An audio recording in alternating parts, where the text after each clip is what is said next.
Estamos con el canciller de la Nación. Gracias por acompañarnos, Gerardo Huerta. Bienvenido, buenas noches. ¿Qué tal? Buenas noches, Franco. Agenda intensa tuvieron esta semana, estuvieron con los líderes del mundo allí en el G20.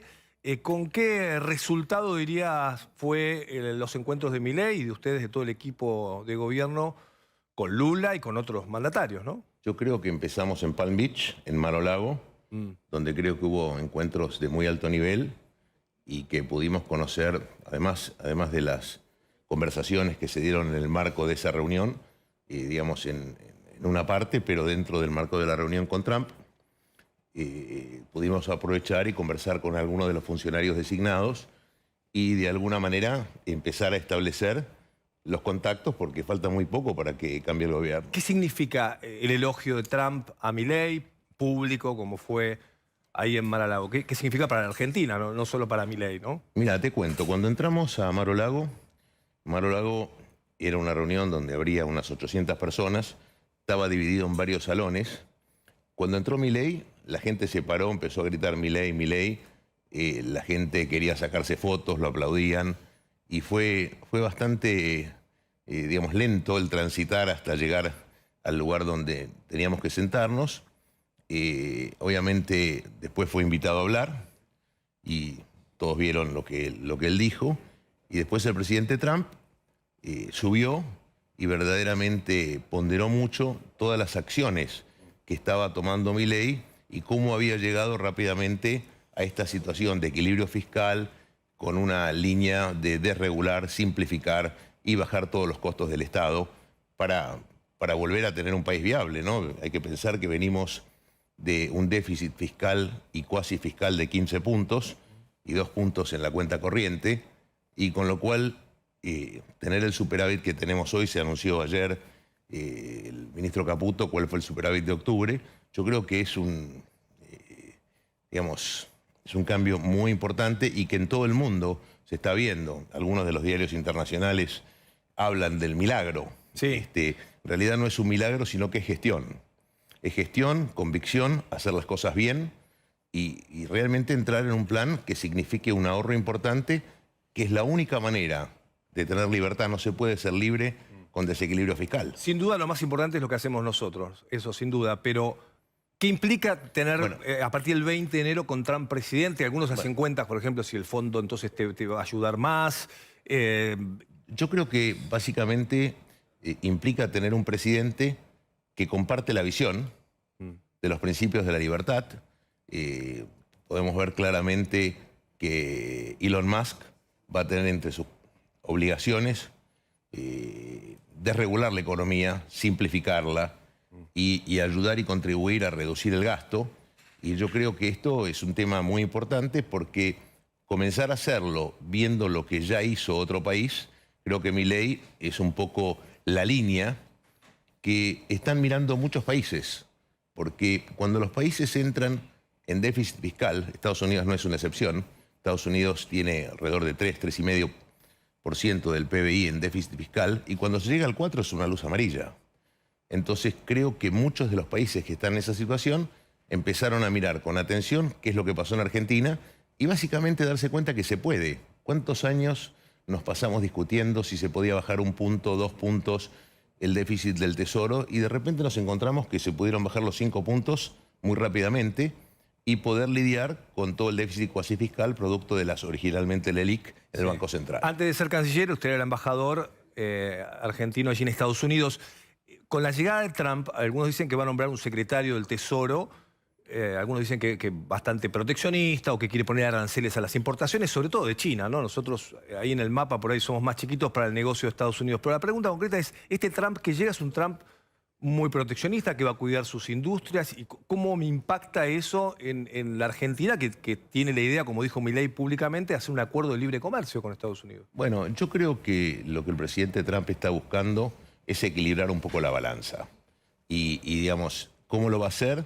Él dio algunas señales, pero después, una vez que entre al gobierno, veremos los hechos concretos, se establecerán seguramente negociaciones bilaterales y se irán encontrando caminos. O sea, difícil que nosotros opinemos cómo lo va a hacer el presidente Trump.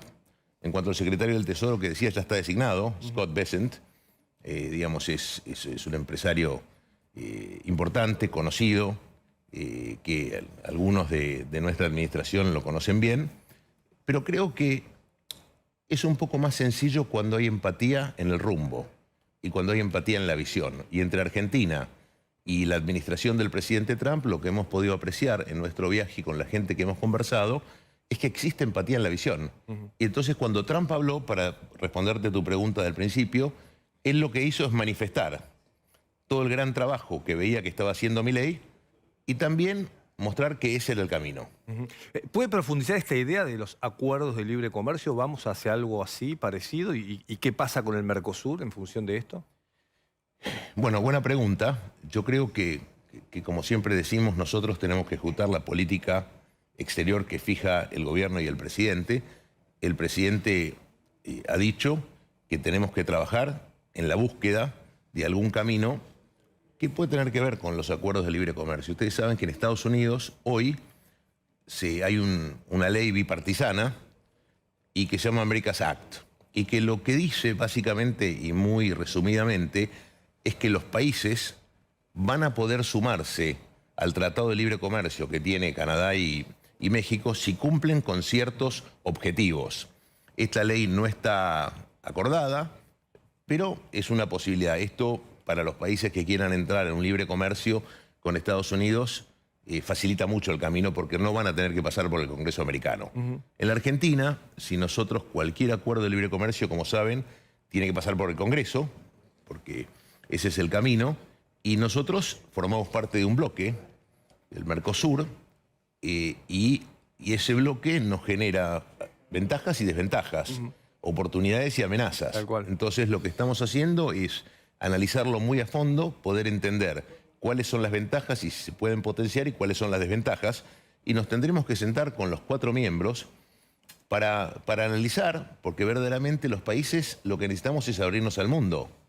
Nosotros creemos de que digamos, todos los acuerdos están pensados para que las cosas sean mejor para los países, pero no están pensados para hacer un corset que te limite y no te permita crecer. Argentina necesita crecer, Argentina necesita exportar más, Argentina necesita, digamos... ¿Y estamos encorsetados con el Mercosur hoy? Bueno, en ciertos aspectos sí, pero es un poco prematuro para mí dar una opinión. Lo estamos estudiando y lo tenemos que estudiar muy a fondo para poder entender, y después hay que sentarse con los socios del Mercosur y compartir un poco todo esto. Yo creo que lo que va a ocurrir en la cumbre de diciembre es, nos sentaremos a hablar, a dialogar, a ver cuál es el mejor camino para todos los países. Hubo seriedad en las miradas entre Lula y Milei, pero después finalmente hicieron los acuerdos por vaca muerta con Brasil. ¿Cómo está esa relación de Argentina y Brasil? Bueno, yo creo que más allá de las diferencias que puedan tener los presidentes, nosotros trabajamos proactivamente con Brasil. Y de hecho tenemos mucho intercambio con Brasil. Y el acuerdo, pensemos que la posición argentina cambia notablemente con vaca muerta, porque vaca muerta significa un proveedor de gas por mucho tiempo, Sí. y los otros proveedores se les acabó el gas. Entonces Argentina se transforma en un socio estratégico y en un proveedor estratégico y de un producto que es muy buscado en todo el mundo. Quiero ir hacia adelante porque mañana se cumplen 40 años y hay un encuentro en el Vaticano propuesto además por el Papa Francisco con la idea de, bueno, recordar lo que fue la mediación papal, ¿no?, entre Argentina y Chile por el conflicto de Beagle. Canciller, ¿usted no va a ir? No, no. Nosotros tenemos un profundo respeto por el Papa. Yo personalmente tengo mucho respeto por él. Tenemos una muy buena relación con el Vaticano, pero desafortunadamente a veces ocurren hechos dentro de las relaciones bilaterales que a veces complican las cosas. Y creo que durante el G20 hemos tenido algunas circunstancias que aconsejaban de que este no era el mejor momento para hacernos presentes en forma personal. Por supuesto, Argentina va a estar presente con una delegación importante, en la cual va a estar nuestro representante en el Vaticano, nuestro embajador en Roma y nuestro equipo, que va a formar parte de esta ceremonia no litúrgica y posteriormente estaba previsto un saludo del Santo Padre. Así que esta no concurrencia de mi parte tiene que ver un poco con lo que ocurrió en Brasil. Hemos tomado todas las cosas... ¿Qué pasó concretamente? ¿Hubo un enojo con el presidente de Chile? O sea, el conflicto no es con la iglesia, digamos. Absolutamente no, absolutamente no. ¿El tema es con Chile? Tuvimos un desencuentro y que prefiero no particularizar. Ese desencuentro fue protagonizado porque estuvo presente el cardenal Parolin, así que ellos conocen exactamente lo que ha ocurrido. Por supuesto que yo personalmente le he enviado una carta al Santo Padre y lo único que les puedo decir es que la Argentina, lejos de tener problemas, tiene una muy buena relación y la vamos a seguir teniendo con el Vaticano. Así que a la brevedad y cuando el Santo Padre así lo disponga, yo voy a estar muy gustoso de ir a visitarlo, saludarlo y presentar mis respetos. Y por último, con Chile, ¿cómo queda el vínculo después de lo que pasó entonces en el G20 entre Boric y Milei? ¿Quedó dañada la relación? No, la relación con Chile está intacta. A veces las relaciones entre las personas pueden tener ciertos tropiezos, y bueno, pero nada obsta de que mantengamos nuestra relación con un país hermano, querido y vecino, y valoramos enormemente el esfuerzo que se hizo entonces, liderado por el cardenal Zamoré y con la visión del Papa Juan Pablo II, así que eso está intacto. Lo quiero llevar a Venezuela porque eso está pasando ahora y quería preguntarle su mirada y su opinión de lo que está pasando y además la información que tenga del asedio otra vez de Maduro a la embajada argentina en Venezuela. ¿Cómo está nuestra relación con Venezuela? Si tenés las imágenes, ponelas porque son de estas madrugadas, ¿no? Están permanentemente generando conflicto con quienes están asilados, que son 6 dirigentes de Corina Machado, ¿no? Parte del equipo de María Corina Machado, que nosotros los recibimos en la embajada porque veían amenazada su vida y si no hubiera sido su vida, veían amenazado su futuro de una manera, digamos, estamos hablando de una dictadura totalitaria. En Venezuela no existen los derechos humanos, no se respetan los derechos humanos, entonces no hay que decir mucho más. Todos conocemos lo que ha ocurrido con las elecciones. Nosotros fuimos de los primeros que reconocimos el triunfo de Edmundo González Urrutia y la realidad es que todo esto es un fiasco, es un fraude que no puede ser validado por la comunidad internacional y nosotros vamos a mantener esa posición. Lo que está pasando en Venezuela es horrendo y esperamos de que la comunidad internacional pueda tomar acciones concretas porque los venezolanos votaron y ganó Edmundo y ahora están intentando declararlo presidente a Maduro y eso es absolutamente un fraude. Escuchemos a Maduro porque habló de Milei otra vez, es como que siempre habla de Javier Milei y dijo esto. En otros países, la extrema derecha fascista, apoyado por los gringos, está acabando con la universidad, como en Argentina. Pero los grandes medios y redes lo tapan. Están cerrando las universidades, le quitaron todo el presupuesto a las universidades, acabaron con las carreras sociales, con las carreras científicas, con los centros de estudio tecnológicos, acabaron con todo en Argentina. ¿A nombre de qué? De la libertad. Le están quitando el cerebro y el alma al pueblo argentino. Esta basura llamada Javier Milei, una basura fascista, nazi. Por ahí vi...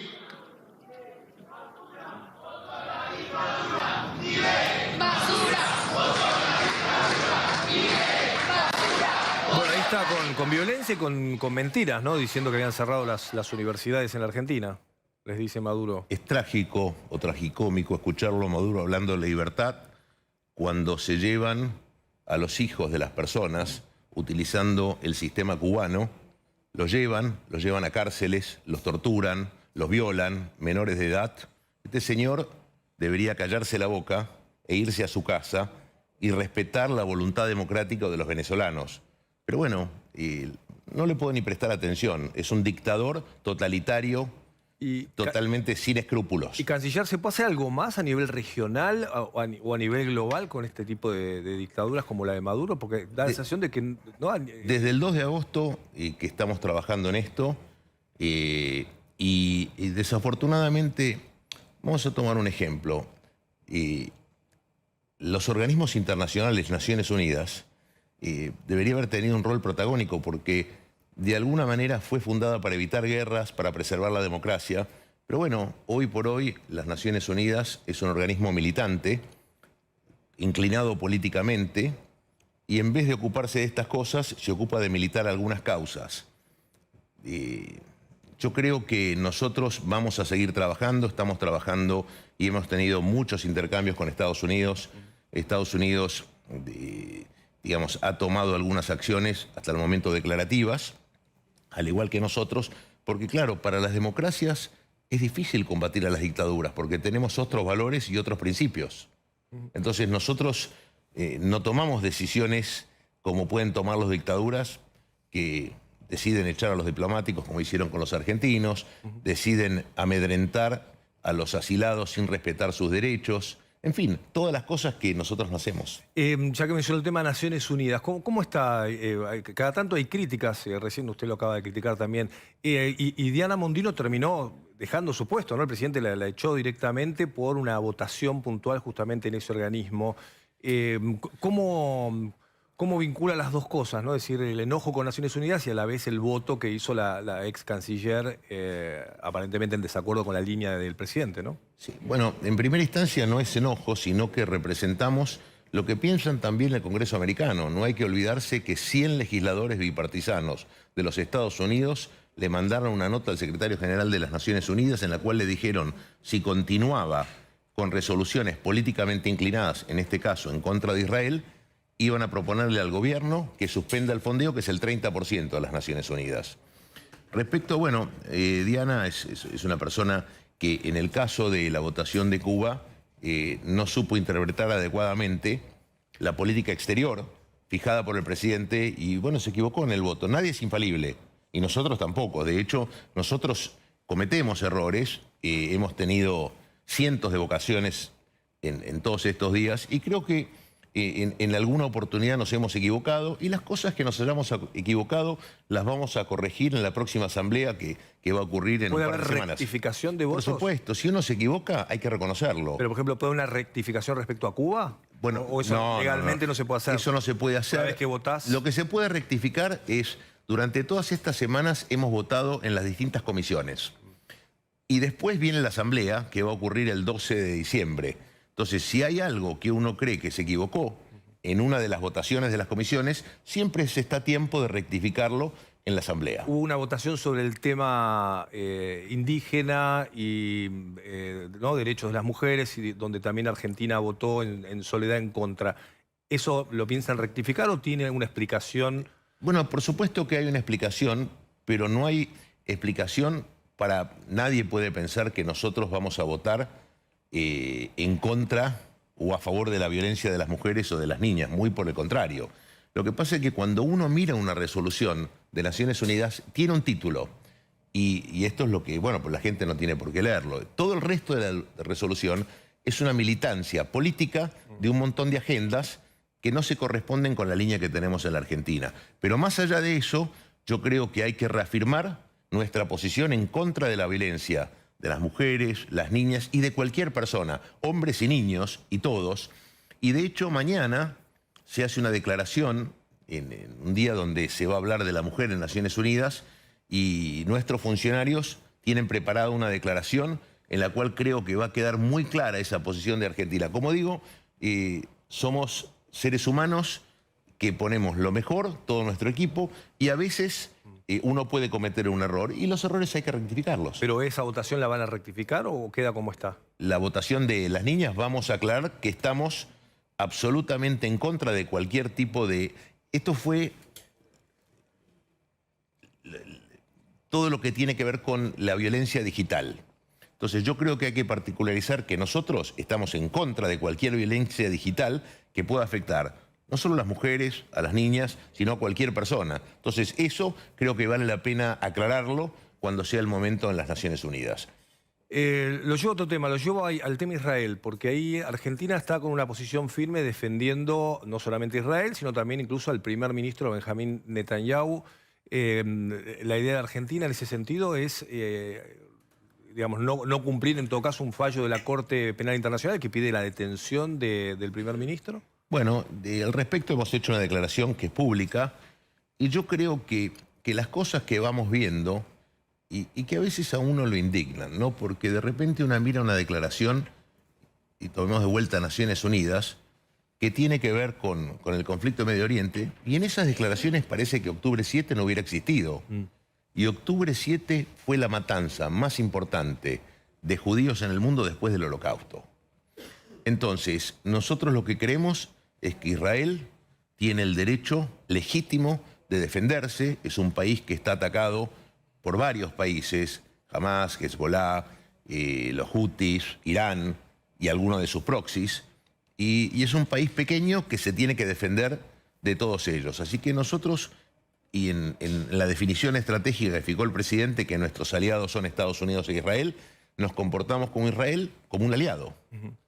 Y no se puede ser un aliado más o menos. Y digamos, como digo en la vida, uno tiene que tener posiciones claras y actuar consecuentemente. Lo quiero llevar a un tema que tiene que ver con la Argentina, puntualmente en el tema que por ahí conoce muy bien, que es el tema empresario, industrias y demás. Tuvieron una buena reunión con China. Acá hay sectores que les preocupa el tema de la apertura de importaciones. ¿Cómo lo evalúa la Argentina y el gobierno argentino a ese panorama? Es decir, ¿cómo se va a abrir? Hasta ahora hay algunas aperturas parciales, pero ¿cómo será ese proceso? Porque muchos empresarios locales dicen, está bien, yo compito, pero, no sé, bajar los impuestos, que tengamos impuestos parecidos, que podamos competir con el exterior. ¿Cómo evalúan ustedes este capítulo de importaciones por parte de la Cancillería? Yo creo que hay algunos principios. Uno no puede ser medio libre. O uno es libre o no es libre. O uno tiene una economía que se funda en los principios de la libertad o no la tiene. Obviamente que a partir de eso se generan negociaciones con los bloques, con los países, en la búsqueda de situaciones que no sean asimétricas. Porque de repente, si uno tiene un país que le exporta ciertos productos con un alto grado de subsidio, bueno, entonces hay que compensarlos. Pero en la medida en que no exista eso, los países tenemos que comerciar libremente. De todas maneras, en la reunión que tuvimos con el presidente de China, no hablamos de ningún detalle. Fue una reunión donde se tocaron temas generales. Argentina ha heredado situaciones financieras que tienen mucho tiempo y que se han ido acomodando y que hay que continuar acomodándolas. Nosotros con China tenemos un comercio de alrededor de 10.000 millones de dólares. Es un comercio deficitario para la Argentina desde el punto de vista comercial.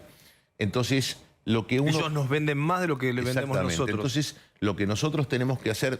A ver, Franco, si yo le vendo 10 y usted me vende 15, tenemos una simetría y esa simetría hay que buscar corregirla. Entonces, yo creo que podemos decir que el presidente Milei es una suerte de abrepuertas serial y nosotros tenemos que después hacer el seguimiento e ir encuadrando las cosas para que, en definitiva, sea en beneficio de los argentinos. ¿Y cómo va a ser ese proceso de vender al mundo nuestros productos? Porque además está metido Canciller en esta idea de... La palabra es achicar la Cancillería, meter motosierra en la Cancillería, hacerla más eficiente. ¿Qué es lo que va a pasar acá en adelante con este capítulo de las embajadas? ¿Hay embajadas que sobran, por ejemplo? Sí, por supuesto. ¿Sí? Pero vamos a tomar un ejemplo. Nosotros en París tenemos una embajada importante, que es la Embajada Argentina en Francia. Tenemos otra embajada, que es la de la UNESCO. Esto no tiene ningún sentido. Tenemos que sintetizar todo en una sola embajada. Eso significa dejar de alquilar propiedades para la embajada, dejar de alquilar una propiedad para el embajador. Y hay una serie de privilegios también que están de la mano de los embajadores. Entonces, lo primero que vamos a hacer es eliminar las cosas que están duplicadas. Y después iremos analizando la sustentabilidad que tenga cada uno de... No hay que olvidarse que no son solo embajadas, son 150 representaciones que tenemos en el mundo. Entonces, lo que tenemos que hacer es revisar nuestra presencia, revisar los gastos, y a veces a uno le puede parecer poco. Es decir, bueno, si ahorro 500.000 dólares, que son casi 600 millones de pesos, uno se puede preguntar qué otra cosa mejor para el país y para nuestra gente podríamos hacer con eso. ¿Cómo lo sigue el cuerpo diplomático esta idea? Bueno, yo creo que de vuelta el cuerpo diplomático está para ejecutar la política fijada por el presidente. Entonces, Pero hay profesionales y también hay militantes políticos de otros partidos. La verdad es que a nosotros no nos importa. Cada uno puede pensar y es libre de pensar, tener su ideología política, militarla, en tanto y en cuanto se cumpla con la función, porque este es un trabajo remunerado, bien remunerado. Entonces, y la misión está en la ley. Uno cuando se aparta de la política exterior está vulnerando la ley. Entonces lo que hay que hacer, hay que cumplir la ley. Todos, empezando por mí y siguiendo por todos los diplomáticos. Yo siento que los diplomáticos nos están acompañando, es un cambio cultural importante. Es momento de que empoderemos a los jóvenes, que les demos una oportunidad, que eliminemos los efectos tapones y que la gente y los jóvenes tienen derecho a crecer, tienen derecho a ocupar puestos y responsabilidades importantes, porque pensemos que uno no es mejor cuando pasa el tiempo. Eso es bueno para el vino, pero no necesariamente. Y digamos, ¿quién es mejor? Bueno, hay méritos, hay ganas de trabajar, hay capacidades, pero lo importante es abrir oportunidades. Y esto es lo que vamos a hacer en la Cancillería. Y digamos, lentamente a quienes les toca jubilarse, se tienen que jubilar, porque así es la vida y hay que dar espacio a los que vienen. Para cerrar, ¿qué viene para el presidente Milei y para usted también en el exterior? ¿Van a China, por ejemplo, como se dijo en marzo, abril? ¿Está previsto un viaje? Yo por el momento pienso que tenemos planificado el viaje a la cumbre del Mercosur y probablemente tengamos algún viaje a Europa próximamente y después iremos a Davos en enero. ¿El presidente va a Davos? El presidente va a Davos. Y hasta ahora tenemos eso planificado. Después veremos el resto de la agenda que todavía no la hemos discutido. O sea, no está cerrado lo de China entonces todavía. Yo creo que, vuelvo a repetir, fue una reunión bilateral en donde el presidente de China lo invitó al presidente Milei. Y bueno, ahora tenemos que coordinar cuál es el mejor momento de acuerdo a las agendas. ¿No va el 20 de enero a la asunción de Trump, el presidente Milei? No tengo respuesta para eso. Todavía. Todavía. Uno va... habitualmente, como ustedes saben, en Estados Unidos la ceremonia oficial no concurre ningún presidente. La ceremonia oficial concurre todo el cuerpo diplomático, pero no concurren los mandatarios. A veces se pueden generar otras reuniones adicional de la ceremonia oficial en donde pueden concurrir presidentes que sean invitados. Pero bueno, todavía no estamos ahí. Canciller, para despedirlo me voy a ir en vivo a Uruguay. Para ver qué está pasando. Aparentemente hay una ventaja de Yamandú Orsi. ¿A la Argentina cómo está la relación con Uruguay? La relación ¿Le cambia quién gana? La relación está muy buena y está muy bien. Y nosotros vamos a trabajar con quien el pueblo uruguayo elija, como siempre. No nos metemos ni tenemos injerencia en lo que ocurre en otros países. Y si le toca ganar a Yamandú, trabajaremos con él. Y si le toca ganar a Delgado, trabajaremos con él. Es una relación muy cercana de un país hermano. Digamos, y pensamos seguir potenciándola. Gracias por haber venido a TN de Noche. Muchas gracias. Gracias, canciller.